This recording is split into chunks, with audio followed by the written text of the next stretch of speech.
मकर राशि वालों, दोस्तों पानी पीने से पहले उसमें मिला लो यह एक छोटी सी चीज, फिर चमत्कार हो जाएगा। करोड़ों अरबों की संपत्ति चाहिए, मिल जाएगा। किसी का सच्चा प्यार चाहिए, वह भी मिल जाएगा। 7 जन्मों तक साथ दे, ऐसा साथी मिल जाएगा। आपकी किस्मत इतनी चमकदार हो जाएगी कि जो मन में सोचोगे वह होने लगेगा। जिस भी चीज के लिए अब तक तड़प रहे थे वह आपके कदमों में आ गिरेगी। फिर चाहे वह चीज कुछ भी हो, धन दौलत हो, कोई औरत हो, सच्चा प्यार हो, संतान का सुख हो, एक बड़ा घर हो, समाज में मान सम्मान हो, रुतबा हो, दबदबा हो, सब कुछ आपका होगा। बस आपको यह एक कार्य करना है कि पानी पीने से पहले उसमें मिला देनी है यह एक छोटी सी चीज। और यह एक चीज कहीं और नहीं, आपके खुद के घर में ही मौजूद है। जय माई की, जय माँ भद्रकाली, माँ के सच्चे दरबार की जय बोल, माँ की कृपा और आशीर्वाद की जय बोल। तो मकर राशि वालों, आपका मकर राशि भिंड यूट्यूब चैनल में बहुत बहुत स्वागत है। आपकी किस्मत आपके इशारों पर नाचेगी। आप जैसा चाहेंगे वैसा आपके जीवन में होने लगेगा और आपके छुपे हुए शत्रु अपने आप समाप्त होने लगेंगे। पुराने से पुराने दुश्मन भी आपके सामने घुटने टेक देंगे, आपके तलवे चाटेंगे। जी हाँ प्यारे मित्रों, हमारा हिंदू धर्म, हमारी सनातनी परंपरा सबसे प्राचीन है और यहाँ वेद और पुराणों के रूप में हमारे ऋषि मुनियों ने हमें बड़े बड़े उपहार दिए हैं। इन्हीं वेद और पुराणों में अलग अलग चीजों के बारे में कई गुप्त उपाय और शक्तिशाली क्रियाएं बताई गई हैं और इन्हीं चमत्कारी क्रियाओं में से इस बेहद ही शक्तिशाली एक क्रिया के बारे में हम आपको बताने जा रहे हैं। जी हाँ प्यारे मित्रों, यह जो चीज है इसके बारे में प्राचीन काल के ऋषि मुनि और गुरुजन अच्छी तरह से जानते थे। इसीलिए अपने सबसे प्रिय भक्त और शिष्य की मनोकामनाएं पूरी करने के लिए उसे इस एक चीज के बारे में बता दिया करते थे। फिर वह शिष्य आगे बढ़ता ही चला जाता था। तभी आपने कई बार कहानियों में सुना होगा कि एक छोटा सा चरवाहा भी राजकुमार बन गया और रातों रात भगवान का भी प्रिय हो गया, भगवान का पूरा आशीर्वाद भी उसे प्राप्त हो गया। अब इतनी बातें सुनने के बाद आपके मन में यह प्रश्न तो अवश्य ही आ रहा होगा कि आखिर ऐसी कौन सी चीज है जो आपके घर में मौजूद है और जिसके अंदर इतनी अधिक शक्ति है। तो प्यारे दोस्तों, आप बिल्कुल भी चिंता ना करें, हम आपको सारी बातें विस्तार से बताने वाले हैं कि यह एक चीज कौन सी है, आपके घर में कहां पर है और आपको इसे प्रयोग करने का क्या नियम है। क्योंकि दोस्तों यह तो आप भी जानते हैं कि कोई भी अच्छी से अच्छी चीज यदि नियम और संस्कारों के बिना प्रयोग की जाएगी तो उसका कोई भी प्रभाव नहीं रहेगा। हमारे हिंदू धर्म में और सनातनी परंपरा में नियम, संस्कार और शुद्धता की बहुत अधिक महत्व दिया गया है। तो ना केवल आपको इस एक चीज के बारे में जानना है बल्कि इसके सही सात्विक नियम को भी जानना है, तभी यह प्रयोगपूर्ण होगा, आपकी मनोकामनाएं पूरी होंगी, आपका जीवन सफल होगा। मित्रों याद रखना कि आपने यदि इस वीडियो को पूरा देख लिया तो हम गारंटी देते हैं कि 100% नहीं 1000% आपका जीवन पूर्ण रूप से बदल जाएगा, पहले जैसा नहीं रहेगा। तो बस आपसे हमारा एक ही निवेदन है कि जब हम यहाँ पूरा जोर लगाकर आपको एक से एक बेहतरीन ज्ञानवर्धक बातें बता रहे हैं तो आपका भी यह धर्म बनता है कि आप हमारी मेहनत को सफल करें और वीडियो को पूरा देखें। अब यदि आप वीडियो को पूरा नहीं देखेंगे, हमारे द्वारा बताई गई सच्ची और धार्मिक बातों को हल्के में लेंगे, इनका महत्व नहीं समझेंगे, तो फिर आपके जीवन में कोई बदलाव नहीं आएगा। और यदि आपने वीडियो आधा अधूरा देखा तो आपने पहले ही सुन रखा है कि अधूरा ज्ञान तो ज्ञान ना होने से भी ज्यादा खतरनाक होता है, क्योंकि वह आपको मतिहीन, बुद्धिहीन बना सकता है। तो बस आप इस मेहनत को सफल बनाएं और इस वीडियो को पूरा देखें और जो बातें हम आपको बताने वाले हैं इन बातों की गंभीरता को समझें और इन्हें अपने जीवन में उतारें, तभी चमत्कार होने शुरू होंगे और हमें भी बहुत अच्छा लगेगा। साथ ही साथ हम समझ लेंगे कि माँ भद्रकाली के लिए हमारी भक्ति भी सफल हो चुकी है। जी हाँ प्यारे मित्रों, याद रखना कि हम जो भी बातें आपको बताते हैं उनमें कहीं ना कहीं माँ भद्रकाली की कृपा तो अवश्य शामिल रहती ही है, क्योंकि बिना उनकी अनुमति लिए तो हम एक छोटा सा छोटा कार्य भी नहीं करते हैं और यह तो किसी के जीवन को बदलने का महान कार्य है, तो यह तो पूर्ण रूप से उनकी आज्ञा लेने के बाद ही हम करते हैं। तो उनकी जो कृपा शामिल है इस ज्ञान में, तब तो आपको इसे देखना ही पड़ेगा। तो चलिए दोस्तों, बिना समय गवाए आज के इस बेहद ही ज्ञानवर्धक और जीवन को चमत्कारी रूप से बदलने वाले विशेष कार्यक्रम की शुरुआत करते हैं। लेकिन इससे पहले आपसे बस एक निवेदन है कि कमेंट बॉक्स में माई को आभार अवश्य व्यक्त करें, क्योंकि आप यदि माँ को आभार नहीं व्यक्त कर सकते तो फिर आपके जीवन पर और हर एक उस इंसान के जीवन पर धिक्कार है जो महामाई जगत माई माँ भद्रकाली को आभार नहीं व्यक्त कर सकता, क्योंकि जीवन की हर एक देन इसी माँ की देन है। इसके बिना तो शिव भी सबके समान है, तो हमारी और आपकी हैसियत ही क्या है। तो चलिए कमेंट बॉक्स में एक बार नहीं 3 बार लिखना, जय माँ भद्रकाली कृपा करो।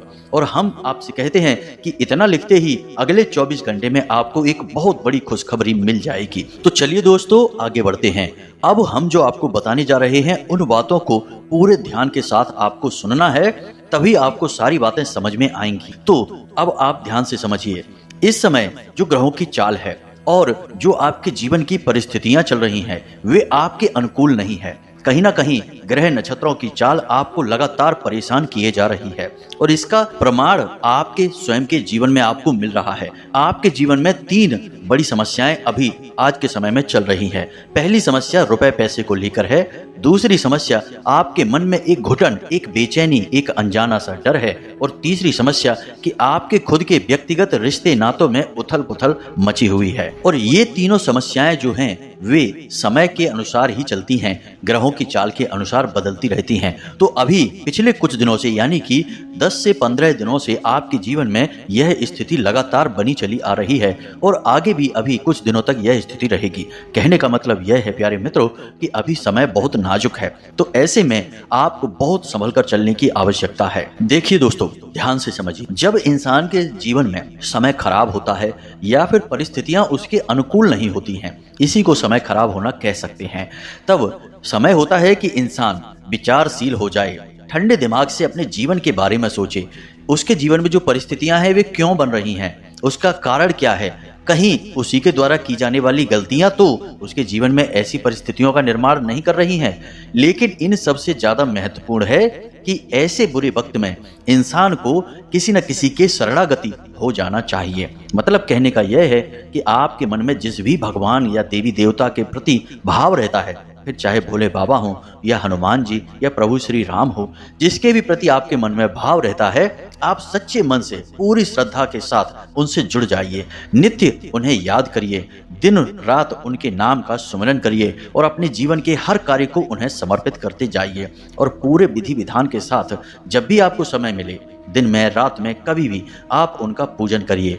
उन्हें बिल्कुल इस तरह से व्यवहार करिए कि जैसे वे आपके घर के बड़े सदस्य हैं, कोई बुजुर्ग हैं। यही तो भगवान खुद भी चाहते हैं कि हर एक इंसान, जीव जंतु उनसे एक गहरा नाता बनाए। अब आप खुद ही समझिए कि जितनी भी आत्माएं हैं वे उस परम आत्मा से ही तो निकली हैं। तो देखा जाए तो हम सब उसी भगवान के, उसी ईश्वर के ही तो संतानें हैं। अब इस संसार की भागदौड़ भरे जीवन में, इस माया में हम लोग भ्रमित हो गए हैं, भटक गए हैं। तो हम अपने उस परम पिता को भूल चुके हैं और हमेशा उससे कुछ न कुछ मांगते रहते हैं। और जब भी हम भगवान से कुछ मांगते हैं तो याद रखना कि यह बड़ा ही कष्टदायक होता है। धार्मिक दृष्टि से भी यह बहुत ही खतरनाक होता है। हमें भगवान से कुछ मांगना थोड़े ही है, भगवान तो अंतर्यामी है, वे सब कुछ जानते हैं। वे स्वयं हमारे शरीर में, हमारे अंदर जीवित हैं। भगवान का ही स्वरूप तो हमारी आत्मा है और इस शरीर में वही तो विराजमान है। तो उनसे हम क्या मांग सकते हैं? उन्हें सब कुछ पता है, तो उनसे कुछ ना मांगें, बस उनके प्रति श्रद्धा भाव रखें, उनसे प्रेम करें,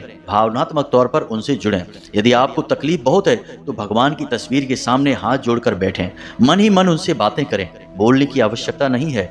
भाव यदि बढ़ जाए और आंसू बह निकलें तो बह जाने दो, कोई बुराई नहीं है। इससे आपके भाव और गहरे होंगे और भगवान से आप जितना गहरा भाव जोड़ेंगे, भगवान आपके जीवन के हर एक कष्ट को उतनी ही जल्दी समाप्त करेंगे। क्योंकि आपने यह कहावत तो सुनी ही होगी कि भगवान तो भाव के भूखे होते हैं, चीजों के नहीं। आपको वह कहानी तो याद होगी ना कि सुदामा जैसे एक छोटे से मामूली से ब्राह्मण के लिए स्वयं नारायण, भगवान श्री हरि विष्णु या श्री कृष्ण नंगे पैरों दौड़े चले आए थे और दरवाजे तक उनसे मिलने के लिए, उनके गले मिलकर उनके हर एक दुख दर्द को दूर करने के लिए कितने भाव विभोर हो गए थे। क्यों? क्योंकि सुदामा का भाव उनसे जुड़ चुका था। जब तक भाव नहीं जुड़ा था, केवल सुदामा मन ही मन उन्हें याद करते थे, तब तक भगवान भी उनके बारे में सोचते थे, लेकिन कुछ कर नहीं पा रहे थे। लेकिन जैसे ही सुदामा का भाव गहरा हुआ, भगवान दौड़े चले आए।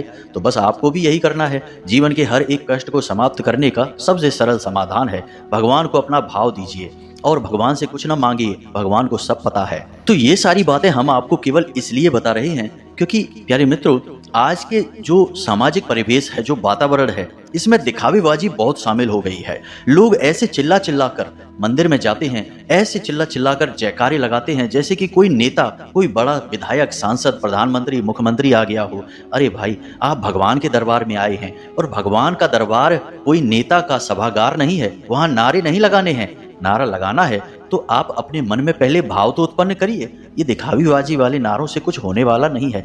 मतलब कहने का यह है कि आप जितना हो सके उतना इस दिखावीबाजी से दूर रहें और मन में भाव उत्पन्न करें। भगवान के साथ समय बिताइए, बैठिए अपने पूजा घर में, अपनी पूजा की अलमारी के पास भगवान से जुड़िए। जब आप ऐसा करेंगे तो आपके द्वारा किया जाने वाला हर एक उपाय सफल होने लगेगा, हर एक क्रिया कामयाब होगी और आप जिस भी विचार के साथ उपाय करेंगे वह विचार आपका सफल हो जाएगा। दोस्तों, एक बहुत ही शक्तिशाली कर्जा का निवारण का उपाय है जिसे हम बटकेश्वर महादेव का उपाय कहते हैं। इससे भीषण से भीषण कर्जा भी समाप्त हो जाता है। अब यह उपाय भी कुछ लोगों पर कार्य नहीं करता है और कुछ लोगों पर इतना कार्य करता है कि कर्जा तो निकल ही जाता है, लाखों करोड़ों के वारे न्यारे भी हो जाते हैं। भोले बाबा की ऐसी कृपा है। अब जिनके ऊपर यह उपाय कार्य कर रहा है उनके ऊपर तो निश्चित तौर पर भोले बाबा की कृपा है, लेकिन जिन लोगों के ऊपर यह उपाय कार्य नहीं कर रहा है, क्या उनके ऊपर भोले बाबा की कृपा नहीं है? क्या वे भोले बाबा के प्रिय नहीं है? नहीं, बिल्कुल नहीं। बहुत ही गलत भाव है यह। कमी केवल इतनी सी है कि वे लोग अपने भाव को, अपने मन को सच्चाई के साथ भोले बाबा से जोड़ नहीं पा रहे हैं।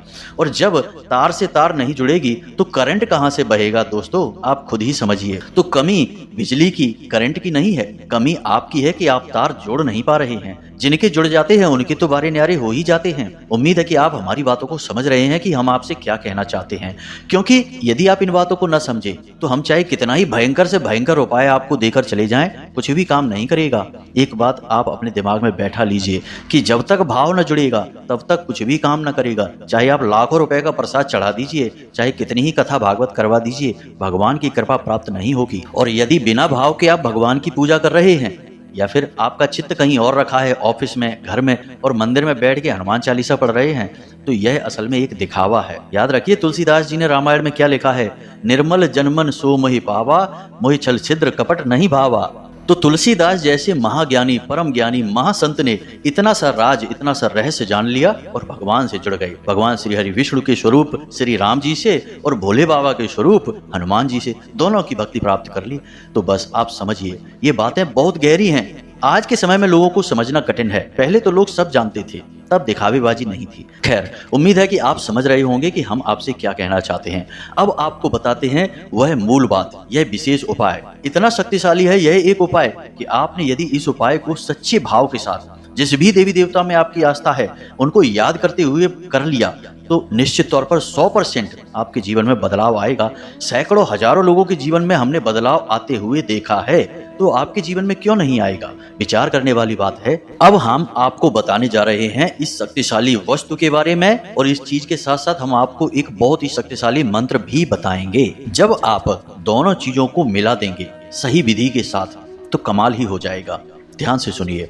हल्दी एक ऐसी चीज है जो हर एक पूजा पाठ में प्रयोग की जाती है। आपने देखा ही होगा कि जब भी देवी देवताओं का चाहे छोटे से छोटा या बड़े से बड़ा पूजन किया जाए, तिलक हल्दी और चावल से, जिन्हें अक्षत कहते हैं, इन्हीं से किया जाता है। ऐसा क्यों? ऐसा इसलिए कि हल्दी के अंदर कुछ ऐसे गुण, कुछ ऐसी दैवीय शक्तियां होती हैं जो देवी देवताओं को आकर्षित करती हैं। मतलब कि देवी देवताओं की शुद्ध सकारात्मक ऊर्जा को अपनी ओर खींच लेती हैं। अब जब आप इसका प्रयोग करना शुरू करेंगे, आपको याद होगा ना कि कोई शुभ कार्य करने जाते थे तो फिर हल्दी और चावल का तिलक किया जाता था माथे पर। क्यों? क्योंकि आपके मस्तक पर, आपके शरीर में ईश्वर की कृपा आ जाए, उनका आशीर्वाद आ जाए, इसलिए।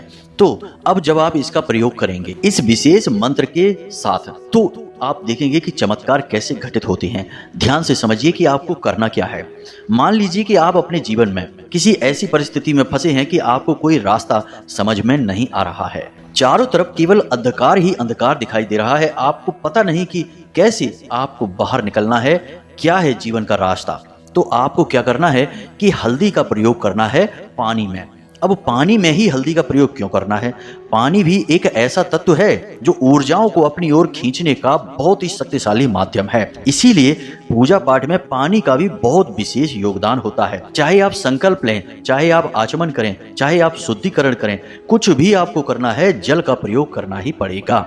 तो जब हम हल्दी का पानी के साथ विशेष प्रयोग करते हैं तो इसका चमत्कार हमें स्वयं महसूस होने लगता है। तो अब ध्यान से सुनिए, आप जब भी किसी जरूरी कार्य को करने के लिए निकलें, चाहे आप रोज अपने काम धंधे व्यापार पर जाएं, तो आपको क्या करना है कि एक गिलास में जल भरकर रख देना है और उस जल में थोड़ी सी हल्दी डाल देनी है। जी हाँ मित्रों, और यह कार्य आप कब करेंगे? जब आप पूजा करने के लिए बैठेंगे। सभी लोग सुबह सुबह नहा धोकर स्नान आदि करने के बाद थोड़ी देर के लिए तो भगवान का किसी न किसी रूप में पूजन करते ही हैं। आप जिस भी रूप में पूजन करते हैं करिए, कोई दिक्कत नहीं है। बस वहां पर आप एक छोटे से गिलास में पानी भरकर रख लीजिए। साफ स्वच्छ पानी होना चाहिए, गिलास जूठा वगैरह नहीं होना चाहिए। शुद्धता का विशेष ख्याल रखें। और एक चीज आप ध्यान रखें कि जिस पात्र में आप भगवान को जल समर्पित करते हैं उस पात्र में आपको यह जल नहीं रखना है, क्योंकि यह जल आपको पीना है, आपके लिए है। तो आप उसी पात्र को ना प्रयोग करें, दूसरे किसी पात्र को ले लें। स्टील वगैरह का बर्तन भी ले सकते हैं, कांच का गिलास भी ले सकते हैं। तो आपने गिलास में थोड़ी सी एक चुटकी हल्दी डालनी है, बिल्कुल नाम मात्र की, और हल्दी डालकर आपको गिलास वहीं रख देना है अपने पूजा घर में। अब आप अपनी पूजा करिए, किसी भी भाव के साथ पूजा करिए। उसके बाद आपको क्या करना है कि जब आपकी पूजा समाप्त हो जाए उसके बाद आप उस गिलास को अपने मुंह के पास लेकर आएंगे पूजा समाप्त होने के बाद। और उस गिलास को अपने मुंह के पास लाने के बाद उस हल्दी वाले जल को देखकर आपको 11 बार बोलना है क्लीम। जी हाँ मित्रों, आपको बोलना है क्लीम। माँ भद्रकाली का बहुत ही विशेष बीज मंत्र है, आपको इस मंत्र को बोलना है।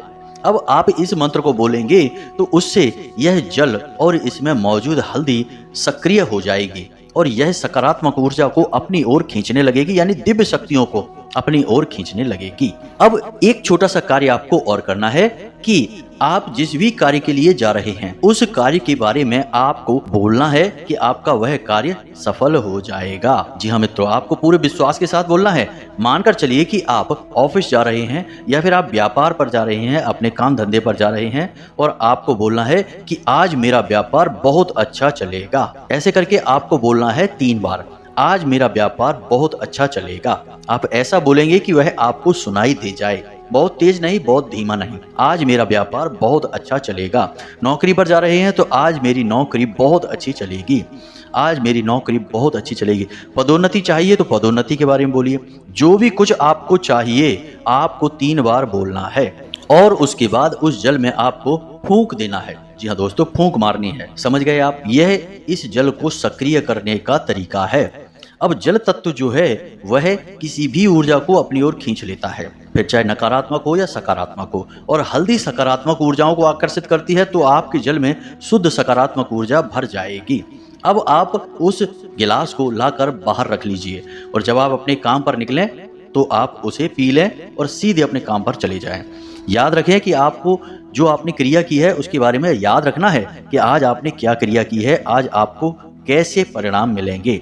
भगवत कृपा आपके साथ है, ऐसे भाव आपको रखने हैं और आप देखेंगे कि उसी दिन से आपको चमत्कार होने शुरू हो जाएंगे। आपको ऐसे ऐसे नतीजे मिलेंगे, ऐसे ऐसे काम आपके सामने होंगे कि आप चौंक जाएंगे। अब इसी के साथ साथ आप इस उपाय की शक्ति को और अधिक बढ़ा सकते हैं। इसके लिए आपको क्या करना है कि आप जिस भी जल में स्नान करते हैं तो आप उस जल में थोड़ी सी चुटकी भर हल्दी मिला लें। बस यहाँ आपको कोई मंत्र नहीं बोलना है, कुछ भी नहीं बोलना है, बस उस जल में थोड़ी सी हल्दी मिला लें, चुटकी भर हल्दी मिलानी है और आप उससे नहा लें। बस इतना करने से आप देखेंगे कि कैसे अद्भुत चमत्कार होंगे। इस उपाय की शक्ति बढ़ जाएगी कई गुना। अब और भी अधिक भगवत कृपा चाहिए। कहने का मतलब यह है कि नकारात्मक शक्ति का कोई भरोसा नहीं कि वह कितनी ताकत के साथ आपको घेर कर बैठी है। तो आप चौतरफा उसका उपाय करेंगे तो वह शक्ति कट जाएगी। तो आपको क्या करना है, ध्यान से समझिए। गुरुवार के दिन आपको आटे की एक रोटी बनानी है। जी हाँ मित्रों, रोटी कच्ची होनी चाहिए, सेकनी नहीं है। आटे की रोटी आपने बेल ली। अब उस रोटी के ऊपर आप हल्दी से एक स्वास्तिक बना देंगे। जी हाँ मित्रों, अपने मन में जो आपकी मनोकामना है, जो इच्छा है, उसको याद करते हुए उस रोटी के ऊपर आप एक स्वास्तिक बना देंगे। उसके बाद स्वास्तिक बनाने के बाद आप उस रोटी को फिर से गोल कर लेंगे, यानी कि तोड़ मरोड़ कर एक लोई का, एक पेड़े का रूप दे देंगे। और आप उस पेड़े के ऊपर फिर से थोड़ी सी हल्दी और थोड़े से चावल लगा देंगे। जी हाँ मित्रों, और जब भी आपको मौका मिले गाय को यह लोई आटे की खिला देंगे। जी हाँ मित्रों, यह गुरुवार के दिन आपको करना है। बस इन 3 कार्यों को आप करिए। उसके बाद आप हमें कमेंट करके बताना कि आपको कैसे नतीजे मिले हैं। हम आपको गारंटी देते हैं कि 100% आपकी मनोकामना पूरी होगी। अब शर्त इतनी सी है कि मनोकामना आपकी सकारात्मक होनी चाहिए, कोई नकारात्मक भाव आपके मन में नहीं होना चाहिए। किसी के साथ किसी भी प्रकार का अहित, गलत आप भाव नहीं रख सकते हैं, तभी यह मनोकामना आपकी पूरी होगी। अगर आपने मन में जरा भी मैल रखा, किसी के लिए कोई गलत भावना रखी, या आप जो चीज़ चाह रहे हैं उस चीज़ को चाहने के पीछे आपकी मनसा अच्छी नहीं हुई, नकारात्मक हुई, तो आपको इस उपाय का उल्टा परिणाम भी भुगतना पड़ सकता है, क्योंकि आप देवी देवताओं को मजबूर कर रहे हैं आपकी मनोकामना पूरी करने के लिए। अब यदि आप उस मनोकामना का दुरुपयोग करेंगे तो सीधी सी बात है कि दैवीय दंड आपको भुगतना ही पड़ेगा। तो बस शुद्धता बहुत आवश्यक है, मानसिक शुद्धता और सात्विक विचारों के साथ आप मनोकामना मांगिए और आप देखें कि चमत्कार हो जाएगा। अब उम्मीद है कि आपको जो बातें हमने बताई वो अच्छी तरह से समझ में आ गई होंगी। जो लोग धार्मिक हैं, सात्विक हैं, भगवान से प्रेम करने वाले हैं, उन्हें तो हमारी सारी बात समझ में आई होगी, लेकिन जो लोग कुतर्की हैं, अधार्मिक हैं और मूर्ख हैं, उन्हें ये सारी बातें बिल्कुल बकवास लगी होंगी। हम उन लोगों से क्षमा चाहते हैं और उनसे कहना चाहेंगे कि ऐसे लोग हमारे वीडियो बिल्कुल भी ना देखा करें, क्योंकि ऐसे लोगों के आने से हमारा वातावरण नकारात्मक हो जाता है। तो ऐसे लोग हमसे दूर ही रहें। हम माई की सेवा में आपके लिए समर्पित हैं और हम चाहते हैं कि आपको माँ की पूरी कृपा और आशीर्वाद प्राप्त हो। और ऐसा तभी होगा जब आप सात्विक हों, धार्मिक हों और मन में भाव ईश्वर के लिए प्रेम वाले रखते हों। तो चलिए दोस्तों, यदि कोई प्रश्न आपके मन में उठता हो तो आप कमेंट करके पूछें, या फिर आप डिस्क्रिप्शन में दिए गए व्हाट्सएप नंबर पर भी मैसेज करके हमसे सीधे जुड़ सकते हैं, धाम से जुड़ सकते हैं और 2 जून को होने वाले माई के सर्व मनोकामना पूर्ति हवन में अपना स्थान निश्चित कर सकते हैं। इस दिन माई का प्राकट्य दिवस है, माई का जन्मोत्सव है। विशेष अनुष्ठान धाम पर किए जाएंगे। इसमें शामिल होने के लिए थोड़ा सा अंशदान आपको करना होगा और हम आपके लिए यहाँ पर क्रियाएं कर देंगे। विशेष जानकारी के लिए आप डिस्क्रिप्शन में दिए गए व्हाट्सएप नंबर पर मैसेज करके जानकारी प्राप्त कर सकते हैं। उम्मीद है आपको सारी बातें समझ में आ गई होंगी। इसी के साथ साथ आज की इस वीडियो को विराम देते हैं।